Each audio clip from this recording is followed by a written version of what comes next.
नमस्कार, स्वागत छ पावर न्यूजमा। म प्रेम बानिया। दर्शकहरू, लुट्नेहरूकै राज चलेको राज्य हो यो। यहाँ तरिका साथ सीधा घुमाउरो बाङ्गो टिङ्गो अनेकन उपाय अपनाएर लुट्नेहरूले राज्य लुटिरहेका छन्। र लुट्न पनि अरू जस्तो होइन, सजिलो छ यो देश। त्यसैले नै होला यो देशको राजधानी शहरमै निजी क्लिनिक खोलेर आरामसँग लुट्न सकिएको। कतिसम्म सजिलोसँग लुटिएको छ भने क्लिनिक खोल्यो, अनेकन प्रकारको विज्ञापनबाजी गर्यो, बिरामी डाक्यो, तिनसँग मन लाग्दी पैसा असुल्यो, अनि सेवाग्राहीलाई बिल पनि नदिई सरकारलाई तिर्नुपर्ने स्वास्थ्य सेवा कर समेत नतिरी आनन्दले पैसा कमायो। अझ आयकर त कहाँ हो कहाँ, भ्याट बिल त परैको कुरा, प्यान बिल समेत जारी गर्दैनन् राजधानी शहरका कतिपय निजी क्लिनिकहरू। यस्तै अचम्म गरेर पैसा कमाइरहेका छन्, सरकारलाई छलिरहेका छन् निजी क्लिनिकहरू। आज हामी यस्तैहरूको नमुना अनुहार प्रस्तुत गर्छौं। निजी व्यवसाय गर्दा राज्यको सम्बन्धित निकायमा दर्ता भएर मात्रै काम गर्नुपर्छ भन्ने सबै नागरिकलाई थाहा हुनैपर्छ र सम्बन्धित निकायबाट स्वीकृति लिएर मात्रै सञ्चालन गर्नुपर्ने संस्थाहरू मध्ये हो स्वास्थ्य सेवा दिने क्लिनिक वा अस्पताल पनि। र यस्ता निजी संस्था सञ्चालन गर्दा राज्यलाई कर पनि तिर्नुपर्छ भन्ने सबैलाई थाहा हुनैपर्छ र यो नियम सबैलाई लागू हुन्छ।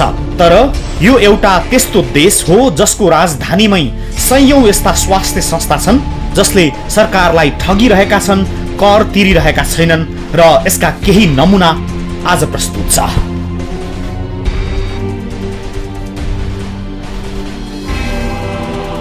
Number 1, valley maternity nursing home, पुतली सडक। यो काठमाडौँको पुतली सडकमा रहेको भ्याली मेटर्निटी क्लिनिक हो। मुख्यतः मातृ शिशु र गर्भवती महिला सम्बन्धी उपचारका लागि यहाँ दिनहुँ सरदर 60 जना मानिसहरू आउने गर्छन्। पुरानो क्लिनिक तथा पुराना डाक्टरहरू आउने भएकाले यस क्लिनिकमा सेवाग्राहीको पनि राम्रो चाप छ। तर पनि यो क्लिनिकले गैर कानुनी काम गरिरहेको यो दृश्य हेर्नुहोस्। सेवाग्राहीसँग पैसा लिएपछि यसले जारी गरेको बिल चाहिँ यस्तो छ। न यो बिलमा कुन शीर्षकमा कति पैसा लिएको भन्ने उल्लेख छ, न त कुन संस्थाले बिल जारी गरेको भन्ने नै स्पष्ट छ। बजारमा रेडिमेड किन्न पाइने बिलबाट पैसा असुल गरेर स्वास्थ्य सेवा दिइरहेको छ यो संस्थाले। बिल जारी गर्दा कम्तीमा पनि प्यान नम्बर उल्लेख भएको र आफ्नै कम्पनीको बिल जारी गर्नुपर्ने हो। तर यस संस्थाले बजारबाट किनेको बिल दिएर सेवाग्राहीबाट पैसा उठाइरहेको छ अनि राज्यलाई तिर्नुपर्ने कर छलिरहेको छ। राजधानीमै यस्तो हुनु कतिसम्मको गैर कानुनी धन्दा हो, तपाईँ दर्शकले अनुमान गर्न सक्नुहुन्छ। हेल्थ क्लिनिकहरूले कसरी ट्याक्स छल्छन्, सरकारलाई कर तिर्दैनन् भन्ने विषयको अनुसन्धान गर्दै गर्दा यति बेला हामी यो पुतली सडकको भ्याली मेटर्निटी नर्सिङ होम अगाडि आइपुगेका छौँ र यहाँ एकजना बिरामीले हामीलाई केही बिलहरू दिनुभएको छ, जुन बिलमा न त यहाँ प्यान नम्बर उल्लेख गरिएको छ, न बिलमा कुन बिल हो, कुन कम्पनीको बिल हो भनेर लेखिएको छ।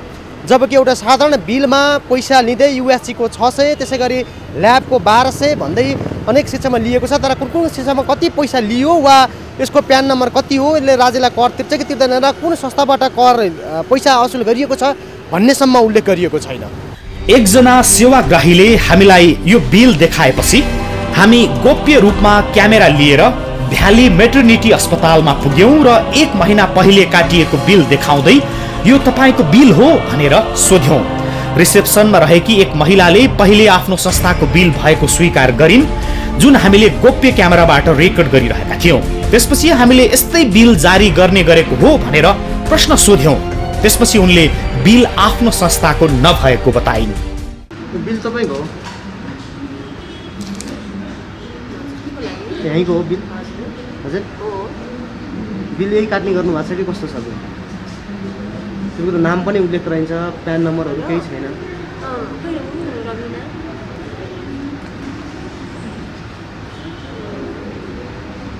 त्यहाँ खाना खाइरहेको छु र पनि अलिक चेक गर्नु ल हजुर हजुर राइटिङ त मेरो होइन हो जस्तो लाग्छ हजुर हो जस्तो लाग्यो यही नै होला राइटिङ त मेरो होइन तपाईँको होइन यो मेरो राइटिङ त होइन 1 मिनेट अघि आफ्नो संस्थाको हो भनिएको बिल फेरि किन होइन भनेको भनेर सोध्यौं र सोही दिन उनैले काटेको अर्को बिल देखाएपछि उनले बिल आफ्नो भएको स्वीकार गरिन् किन के का लागि भनेर प्रश्न गर्न थालिन् हामीलाई त्यसपछि हामीले तपाईको बिल देखाउनुस् त भनेर प्रश्न गर्यौं उनले बिल देखाउन मानिनन् र प्यान बिल काट्ने गरेको तर बिहान काटेको प्यान बिल चेक गर्न माथि लगेको भन्दै उम्किने कोसिस गरिन् कार्ड होला नि तपाईको बुकलेट छैन यो बिल तपाईँको हो कि होइन भनेर सोधेको त्यही मैले त यहीँको हुनुपर्छ भने चाहिँ होइन तर बुकलेट हेरौँ न टिकट थाहा भयो तपाईँले बिल कस्तो काटिङ गर्नुपर्छ देखाउनुहोस् त तपाईँको आएको बिल प्यान बिल त माथि लगेछ भर्खरै अनि यहाँको तपाईँले काटिङ गरेको बिलको कुरा गरेको त्यो त माथि लगेछ भर्खरै त्यो बिल त बिहान मर्निङमा यहाँ गर्छ माथि लगिरहेको छ क्या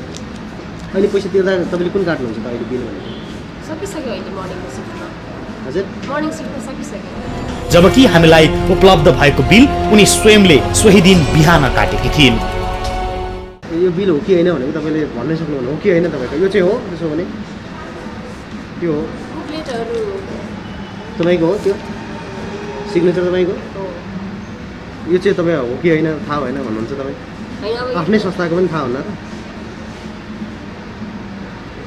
र दिनुहोस् त को यहाँको डाइरेक्टर को हो कसलाई भेट्ने एकछिन बस्नु ल यो बिलमा उनले USG का लागि 600 रुपियाँ लिएकी थिइन् र विभिन्न ल्याब टेस्टका लागि भनेर 1230 रुपियाँ लिएकी थिइन् अब भन्नुहोस् यस्तो बिल जारी गर्ने संस्थाले के राज्यलाई तिर्नुपर्ने स्वास्थ्य सेवा कर र आयकर तिर्नु पर्दैन नम्बर 2 ओम साई बाबा पोलिक्लिनिक ढुङ्गेधारा वनस्थली ढुङ्गेधारामा रहेको ओम साई बाबा पोलिक्लिनिकको दृश्य हो यो इचङ्गु नारायण गाविसको रानी वनदेखिका बिरामी आउने भएकाले यस संस्थामा पनि मानिसहरूको चाप उत्तिकै छ हुन्छ तर एम्बुलेन्सको समेत व्यवस्था गरेको यस संस्थाले जारी गरेको बिल चाहिँ फेरि यस्तो छ यो बिलमा डाक्टरको फी भनेर 285 रुपियाँ लिएको देखिएको छ र 5% एस चार्ज भनेर 14 रुपियाँ 25 पैसा लिएको उल्लेख छ र यो स्वास्थ्य सेवा कर बापत लिइएको हो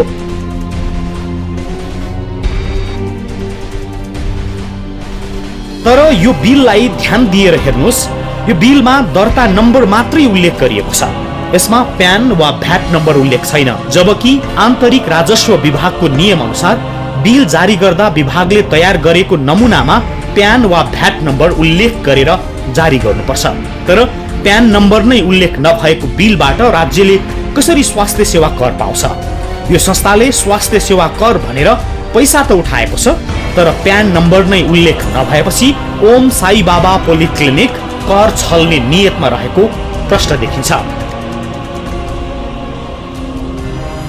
नम्बर 3 डाक्टर ज्योति अग्रवाल क्लिनिक चाबहिल यो चाहिँ चाबहिल चोकबाट गणेश स्थान जाने बाटोमा रहेको डाक्टर ज्योति अग्रवालले सञ्चालन गरेको क्लिनिक हो यो क्लिनिक सञ्चालन भएको पनि करिब 20 वर्ष पुगिसकेको छ यहाँ पनि गर्भवती महिला सम्बन्धी स्वास्थ्य सेवा दिने भएकाले सेवाग्राहीको बाक्लै उपस्थिति छ हुन्छ अनि यो क्लिनिकको पैसा तिर्ने स्थानमा लेखिएको छ कि डाक्टरको शुल्क 400 र स्वास्थ्य सेवा कर बापत थप 20 रुपियाँ तर यहाँ उपचार गर्न आएका बिरामीलाई पैसा तिरेको कुनै बिल दिइँदैन मात्र होइन डायग्नोसिसको कागज दिइन्छ बिलबारे यहाँ उपचार गरेर फर्केपछि सेवाग्राहीले दिएका जवाफ सुन्नुहोस् उहाँले चाहिँ आफूले हेरेको त्यो पर्ची चाहिँ दिनुहुन्छ होइन तर बिल चाहिँ दिनुहुन्न कि प्राइभेटमा किनभने चाहिँ अब त्यो खै के हो त्यो त थाहा भएन ट्याक्सको कारणले अन्य कारणले हुनसक्छ त्यो है पर्ची चाहिँ दिनुहुन्छ अब त्यो बिल चाहिँ अब दिने गरेको छैन बिल दिनुभयो बिल त यहीँ राखेको छ दिएन उनीहरूले नि दिएन हामीलाई नि वास्तै भएन रिपोर्ट दिनुभयो अब बिल सिलको हामीलाई नि वास्तै भएन हामीले बिल नि नलिनु कागज दिन्छ बिल त्यही उ गर्दै पैसा तिरेको मात्र दिन्छ बिल दिँदैन फेरि अब दिने मान्छेले दिनुहुन्न हामी पनि मागिँदैन त्यही होला कमजोरी भनेको त्यही होला अब हामी पनि मागिँदैन दिने मान्छेले दिनुहुन्न त्यही हुन्छ स्वास्थ्य सेवा दिए बापत राज्यलाई कर तिर्नुपर्छ भन्ने त थाहा छ तर स्वास्थ्य सेवा कर भनेर थप प्रति व्यक्ति लिएको 20 रुपियाँ पनि उनीहरू आफैले खाइरहेका छन् भने 25% तिर्नुपर्ने नाफाको आयकर पनि उनीहरूले बिल बिनै कारोबार गरेर छली गरिरहेका छन्। नम्बर 4 मनासलु मेडिकल हल नयाँ बजार टाउन प्लानिङ। यो नयाँ बजार टाउन प्लानिङमा रहेको मनासलु मेडिकल हल पहिले बीएनबी मेडिकल हलको नामबाट सञ्चालित। यसमा डाक्टरबाट बिरामीको स्वास्थ्य परीक्षण गरिन्छ र यसका लागि शुल्क लिने गरिन्छ। यहाँ दिशा पिसाब खकार आदि जाँच गर्नेदेखि एक्सरे पनि गरिन्छ। यो मेडिकल सञ्चालनमा आएको 15 वर्षभन्दा धेरै भइसकेको छ। तर यो संस्थाले पनि आधिकारिक कुनै बिल जारी गर्दैन। बिरामीसँग स्वास्थ्य सेवा दिए बापत पैसा उठाउँछ तर डाक्टरको लागि भनेर लिएको शुल्कको बिल दिइँदैन। डाक्टरको फी कति छ? 490। औषधि सर्नको लागि डाक्टरको मात्र चाहिँ कति? डाक्टर मात्र 300 हो। यसरी यस मेडिकल हलले डाक्टरको फी भन्दै बिरामीसँग पैसा त उठाएको छ तर त्यसको बिल दिएको छैन र राज्यलाई तिर्ने कर छली गरिरहेको छ। सञ्चालक स्वयं भन्छन्, हामीले क्लिनिकको लागि थोरै पैसा राखेर बाँकी सबै डाक्टरलाई दिने गरेका छौँ तर स्वास्थ्य सेवा कर तिर्ने गरेका छैनौँ। डाक्टरलाई पे गर्दाखेरि चाहिँ अलिकति भनौँ 10 देखि 20% चाहिँ हामीले क्लिनिक चार्ज भनेर राख्छौँ। क्लिनिक चार्ज त्यस्तो ट्याक्स भनेर त त्यसो त लिने गरेको छैन, राख्ने सिस्टम गरेको छैन, अब गर्नुपर्छ। नम्बर 5 मेरो डेन्टल क्लिनिक गङ्गबु। यो गङ्गबुमा रहेको मेरो डेन्टल क्लिनिक हो। यो संस्थामा पनि दाँतको उपचार गराउनका लागि दैनिक 50 को हाराहारीमा बिरामीहरू आउँछन्। यहाँ दाँत चेकअपको शुल्क 50 रुपियाँ छ भने अन्य अतिरिक्त सेवाको छुट्टै पैसा तिर्नुपर्छ। दाँतमा पर्मानेन्ट सिमेन्ट भरेको 5500 तिर्नुपर्छ भने क्राउन राखेको पनि करिब त्यति नै तिर्नुपर्छ। तर यो संस्थामा पनि बिरामीबाट पैसा उठाइन्छ, बिल भने जारी गरिँदैन र राज्यलाई तिर्नुपर्ने स्वास्थ्य सेवा कर छलिरहेको छ यो संस्थाले पनि। मान्छेहरूको एउटा बानी पनि छैन यहाँ हैन। मैले बिल लिनुपर्छ भन्ने उ छैन के, ज्ञान धेरैमा छैन भनौँ। प्रायमा त्यो देखिन्न, म पनि त्यही भित्र पर्छ। म आफैले लिनुपर्छ भनेर हैन खोजेपछि उसले बाध्य गरेर दिनु पर्थ्यो। मैले त्यो उसलाई बाध्य नबनाएपछि अब उसले दिन नचाहने, आफूले लिन नचाहने भयो जस्तो भयो क्या। नम्बर 6 जेनो फार्मेसी लाजिमपाट। यो लाजिमपाटको सबैभन्दा पुरानो जेनो फार्मेसी तथा स्वास्थ्य क्लिनिक हो। फार्मासिस्टबाटै सञ्चालित निजी क्षेत्रको पहिलो फार्मेसी भएकाले पहिले यस फार्मेसीको राम्रो नाम थियो तर अहिले यो फार्मेसी फार्मासिस्टले चलाउँदैनन्। अनि यो क्लिनिकमा पनि बिरामीको स्वास्थ्य परीक्षण त गरिन्छ तर बिल भने जारी गरिँदैन। बिल दिन परेमा औषधिको मात्रै बिल दिइन्छ र राज्यलाई तिर्नुपर्ने स्वास्थ्य सेवा कर तिर्ने गरिएको छैन। डाक्टरलाई चाहिँ पुरै पैसा दिनुहुन्छ कि ट्याक्सहरूको काट्ने गर्नु भएको छ, टिडिएसहरू काट्नुहुन्छ कि काट्नुहुन्न नि? कसरी दिने गर्नु भएको छ? आजकल अहिलेसम्म त के पनि गरेको छैन, अब अहिलेसम्म त भएको छैन। र यो खास रिपोर्ट तयार गर्नका लागि हामी जेनो फार्मेसी लाजिमपाट पुग्दा यहाँ टिचिङ अस्पतालमा काम गर्ने एकजना डाक्टर पनि भेटिए। जब हामीले भिजुअल रेकर्ड गर्न थाल्यौँ तब उनी अत्तालिए र भिडियो नखिच्न चेतावनी दिए। तपाईलाई बिरामी मेरो जहाँ काम गरे पनि आफ्नो मर्जी भन्दै उनले भिडियो खिचे, उजुरी गर्ने भन्दै हामीलाई धम्क्याउन खोजे। अनि करको विषयमा कुरा हुँदै गर्दा फार्मेसी सञ्चालिकाले कर नतिरेको भनिरहँदा यी डाक्टरले भने फार्मेसी सञ्चालिकालाई कर तिर्ने गरेको भन्न लगाए। अनि मिडिया बसे आफू जाने भन्दै क्लिनिक सञ्चालकलाई कराउन थाले। Number 7 सुभी pharmacy Ranivan. राज्यलाई स्वास्थ्य सेवा कर नतिर्ने अर्को प्रतिनिधि संस्था हो रानीवनको सुभी फार्मेसी। यो फार्मेसीले जारी गरेको यो बिल हेर्नुहोस्। यस बिलमा डाक्टरको फी भन्दै 500 रुपियाँ उठाइएको छ तर राज्यलाई तिर्नुपर्ने स्वास्थ्य सेवा कर बारे केही उल्लेख भएको छैन र खाली राखिएको छ। हामीले सुभी फार्मेसीकी सञ्चालिकालाई सोध्यौं, तपाईले स्वास्थ्य सेवा कर तिर्ने गर्नु भएको छ? सुन्नुहोस्। डाक्टरले सबै लिएर जान्छन् कि कसरी गर्नुहुन्छ? डाक्टरले नै लानुहुन्छ, सबै लानुहुन्छ। त्यसमा ट्याक्स छुट्याउने भन्ने पनि छैन तपाईहरुको? अहिलेसम्म चाहिँ छैन। तपाईलाई थाहा छ यो ट्याक्स पनि तिर्नुपर्छ, डाक्टरले पनि सेवा दिए बापत सरकारलाई कर तिर्नुपर्छ भन्ने थाहा छ कि थाहा छैन? त्यो त अब डाक्टर आफूले तिर्नुहुन्छ होला हैन। क्लिनिकबाट चाहिँ हामीले छुट्टी आफ्नो क्लिनिकको हिसाबले त ट्याक्स तिरिरहेको छौँ। अब डाक्टरको अब आफ्नो सेवा दिए बापत चाहिँ आफूले फी लिए बापत चाहिँ हामीले ट्याक्स दिनुपर्छ भनेर चाहिँ उहाँले आफ्नो हिसाबले गर्नुहुन्छ होला। Number 8 Thamel safe pharmacy Sorakhutte. सोराखुट्टेमा हालसालै सञ्चालनमा आएको यो फार्मेसी त्रिवी शिक्षण अस्पतालबाट फार्मेसीमा ब्याचलर गरेका विज्ञहरूले चलाएको फार्मेसी हो। यहाँ औषधि किन्न बिरामीहरूको भिड नै हुन्छ। यस क्लिनिकमा पनि विशेषज्ञ डाक्टरहरूबाट बिरामीको स्वास्थ्य परीक्षण गरिन्छ र त्यसका लागि शुल्क लिइन्छ। तर यस फार्मेसीले पनि बिरामीलाई डाक्टरको सेवा बापतको बिल बिजक जारी गर्दैन। सञ्चालक आफै भन्छन् स्वास्थ्य सेवा कर लिने दिने गरेको छैन। उहाँको फी हामीले तोकेका हुन्छ, डाक्टर साहबले आफ्नो फी राखिदिनु भएको हुन्छ, हामी पर्दैन। सायद हामी अलिकति स्टार्टिङ फेजमा भएको हुनाले होला त्यति धेरै आइडिया छैन भवानी सम्बन्धी। Number 9 alive polyclinic Gongabu. यो सामाखुसीमा रहेको अलाइभ पोलिक्लिनिक हो। पोलिक्लिनिक भनिए पनि यहाँ गर्भपतन मात्रै गराइन्छ। यहाँ गर्भपतन गराएको 2500 रुपियाँ शुल्क लिइन्छ। तर यहाँ पनि पैसा लिएको बिल जारी हुँदैन। हामी यस संस्थामा पुग्दा यहाँ सेतो कोट लगाएका 2 जना कर्मचारी थिए। हामीले सोझै बिलको बारेमा जान्न चाह्यौं, तर यी कर्मचारीले बिल देखाउन सकेनन् र यहाँका लगानीकर्तालाई बोलाए। लगानीकर्तासँग बिलको बारेमा कुराकानी गर्दा चाहिनेलाई बिल दिने गरेको भन्दै एउटा बिल देखाए जसको कुनै कार्बन कपी थिएन अनि बिलमा स्वास्थ्य सेवा कर भनेर रकम लिएको पनि उल्लेख थिएन। यस्ता निजी क्लिनिकमा अधिकांश अवैध गर्भपतन हुने भएकाले यहाँ बिल त परै जाओस् सामान्य रेकर्ड समेत राखिँदैन र अवैध तरिकाले राज्यलाई तिर्नुपर्ने कर छली गरिन्छ। यी काठमाडौँका केही प्रतिनिधि क्लिनिकहरू हुन् जसले बिरामीबाट चर्को पैसा असुल्छन् तर राज्यलाई तिर्नुपर्ने स्वास्थ्य सेवा कर छलिरहेका छन्। देशको राजधानीमै भइरहेको यस्तो घटनाले के देखाउँछ भने सरकार कमजोर छ र निजी स्वास्थ्य संस्था सञ्चालकहरू त्यसमाथि ब्रह्म लुट गरिरहेका छन्। यी त केही नमुना क्लिनिकहरू हुन्। सहरमा धेरैको धन्दा नै यस्तै छ। अझ राजधानी बाहिर त यस्तो धन्दा अति सामान्य हो। अनि नै मानिसहरू भन्दा रहेछन् कहाँ छ राज्य।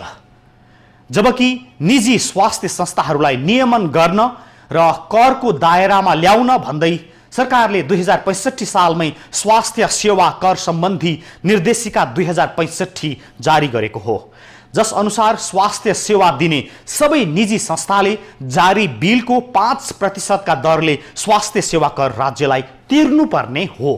साथै बिल जारी गर्दा संस्थाको नाम, ठेगाना, सम्पर्क नम्बर आदि स्पष्ट भएको प्यान वा भ्याटमा दर्ता भएको र निर्देशिका अनुसारका बिल जारी गर्नुपर्ने हो। तर यहाँ कानुनको मतलब कसलाई छ र? यस्तै त भइरहेको छ नि। हामी एकैछिन विश्राम लिन्छौं, त्यसपछि बाँकी सन्दर्भ सहित उपस्थित हुन्छौं। दर्शकहरू, न्यूज 24 टेलिभिजनमा पावर न्यूज बीच हुनुहुन्छ। हामी देशका निजी क्लिनिकहरूले सरकारको आँखा छलेर गरिरहेको गलत धन्दाबारे बोल्दैछौं र तिनले कानुन नमाने बारे उदाहरण र नमुना सहित प्रस्तुत छौं। अब सन्दर्भ निजी क्लिनिकहरूले ठूलो अङ्कमा राजस्व तथा स्वास्थ्य सेवा कर छलिरहँदा पनि सरकार किन मौन बसिरहेको छ? यो निजी स्वास्थ्य संस्थाहरूलाई नियमन गर्न र करको दायरामा ल्याउन भन्दै सरकारले 2065 सालमा स्वास्थ्य सेवा कर सम्बन्धी निर्देशिका 2065 जारी गर्यो। जारी निर्देशिका अनुसार स्वास्थ्य सेवा दिने सबै निजी संस्थाले जारी बिलको 5% का दरले स्वास्थ्य सेवा कर राज्यलाई तिर्नुपर्छ। तर यस्तो कर सरकारी र सामुदायिक स्वास्थ्य संस्थामा भने लागू गरिएको छैन। अनि निर्देशिका अनुसार बिल बिजक जारी गर्दा पनि संस्थाको नाम, ठेगाना, सम्पर्क नम्बर आदि स्पष्ट भएको प्यान वा भ्याटमा दर्ता भएको र निर्देशिका अनुसारकै बिल बिजक जारी हुनुपर्दछ। कसैले पनि आफू खुसी बिल बनाएर जारी गर्न नपाउने निर्देशिकामा स्पष्ट छ। आफ्नो मनोखुसी ढाँचामा बिल बिजक जारी गर्न चाहिँ हुँदैन, जारी गर्न मिल्दैन। तर अधिकांश स्वास्थ्य सेवा दिने संस्थाहरूले निर्देशिकाको ढाँचा अनुसारको बिल बिजक जारी गर्दैनन्। अझ धेरैले त डाक्टरबाट चेकअप गराएको बिल पनि दिँदैनन्। औषधि बाहेकका सबै स्वास्थ्य सेवामा 5% कर तिर्नुपर्ने प्रावधान धेरैले विभिन्न तरिका प्रयोग गरेर स्वास्थ्य सेवा कर छल्ने गरेको भनाइ छ। कर विशेषज्ञ एवं योजना आयोगका सदस्य डाक्टर चन्द्रमणि अधिकारीको। कतिपय अवस्थामा चाहिँ दर्तै नभएर काम गरेका पनि होलान्। कतिपय दर्ता गरे तपाईँले चाहिँ नि सेवा दियो, सेवा दिए बापत भुक्तानी गर्नुपर्ने सेवाग्राहीले भुक्तानी गरेकोमा त रसिदै नदिकन दिएको पनि होला हैन।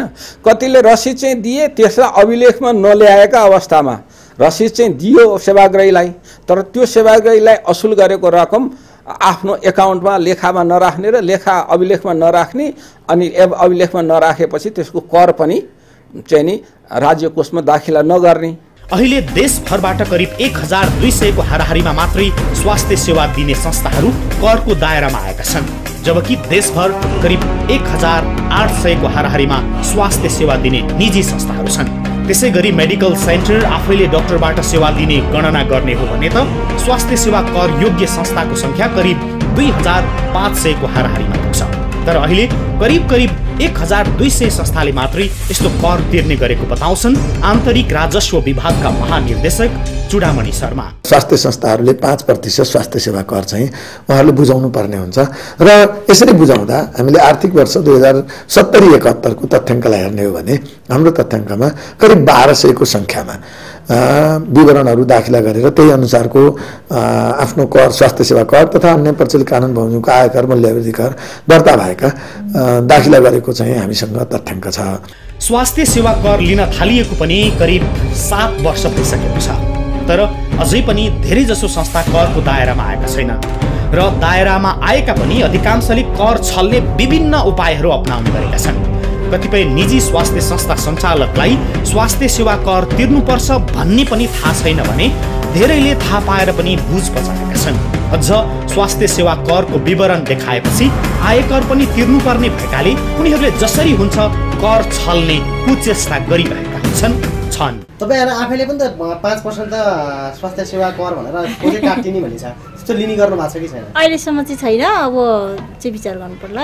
आन्तरिक राजस्व विभागले निजी स्वास्थ्य संस्थाहरूलाई करको दायरामा ल्याउन भने ज्यादै मेहनत गरिरहेको छ। अहिले विभागले यस्ता संस्थाहरूको अनुगमन गर्दै लगत सङ्कलन समेत गरिरहेको विभागको दाबी छ। स्वास्थ्य सेवा दिए बापत राज्यलाई स्वास्थ्य सेवा कर दिनु निजी स्वास्थ्य सेवा दिने संस्थाहरूको दायित्व हो, तर उनीहरूले कुनै न कुनै तरिकाबाट राज्यलाई कर तिर्नबाट छली गरिरहेका छन्। नक्कली बिल जारी गर्ने, ढाँचाको बिल प्रयोग नगर्ने र बिल नदिने राजस्व छली गर्ने प्रवृत्ति भएको हुँदै त्यस्तालाई कडा कारबाही गर्ने दाबी छ विभागका महानिर्देशक शर्माको। यदि त्यस्तो दायरामा नआएको पाइएमा उहाँहरूलाई चाहिँ कानुन दायरामा ल्याउने हिसाबले बजार अनुगमन, जुन हामीले चाहिँ एउटा करदाता सर्वेक्षण गर्ने, करदातासम्म अन्तर्राष्ट्रिय प्रशासनको पहुँचलाई अभिवृद्धि गर्ने, अनुगमनलाई विस्तार गर्ने प्रक्रिया अगाडि बढिसकेको छ र विशेषतः अहिले पछिल्लो समयमा हामीले यो नो योर ट्याक्स पेयर भन्ने अवधारणालाई पनि अगाडि बढाएका छौँ। निजी स्वास्थ्य संस्थाहरूले कर छली गरिरहेका उदाहरण र प्रमाण पेश गरिसकेपछि के अब आन्तरिक राजस्व विभागले यस्ता संस्थाहरूको अनुगमन, नियमन र नियन्त्रण गर्छ त? के 20औं वर्षदेखि राजस्व छली गर्दै आएका ती संस्थाहरूलाई विभागले कारबाही गर्दै त्यो पैसा असुल उप गर्ला त? आफ्नो नाकै मुनि राजस्व छली भइरहँदा पनि विभाग के हेरिरहेको छ? सरकारले निजी क्लिनिकहरूको यस्तो कारोबारलाई नियन्त्रणमा ल्याउनै पर्छ र यसको दबावका लागि हामीले बोलेका हौं। हो, सरकारले यस्ता निजी क्लिनिकहरूलाई करको दायरामा ल्याउनै पर्छ भन्नका लागि दबाव स्वरूप हामी बोलेका हौं। अनि नागरिकलाई सचेतनाका लागि प्यान भ्याट बिलको प्रयोग गरेर मात्रै कारोबार गर्न पनि सुझाएका हौं। नत्र हामीले तिरेको एक अङ्कको रकममा सेतो कोडको आडले कालो कारोबारलाई सघाएको हुनेछ। त्यसैले पहिलो दबाव सरकारले तत्कालै यस्तो गैर कानुनी कारोबार गर्ने र सरकारलाई नै छलिरहेकाहरूमाथि अनुगमन थालोस्, कारबाही गरोस्। दोस्रो दबाव नागरिकले सेवा लिए बापत रकम तिर्दा अनिवार्य रूपमा प्यान भ्याट बिल मागुन् र माग्ने गरौँ। यसैका लागि हामी बोलेका हौं र हामी यस विषयको निरन्तर फलोअप गरिरहन्छौं। आजलाई चाहिँ यति, हामीलाई बिदा दिनुहोस्। नमस्ते।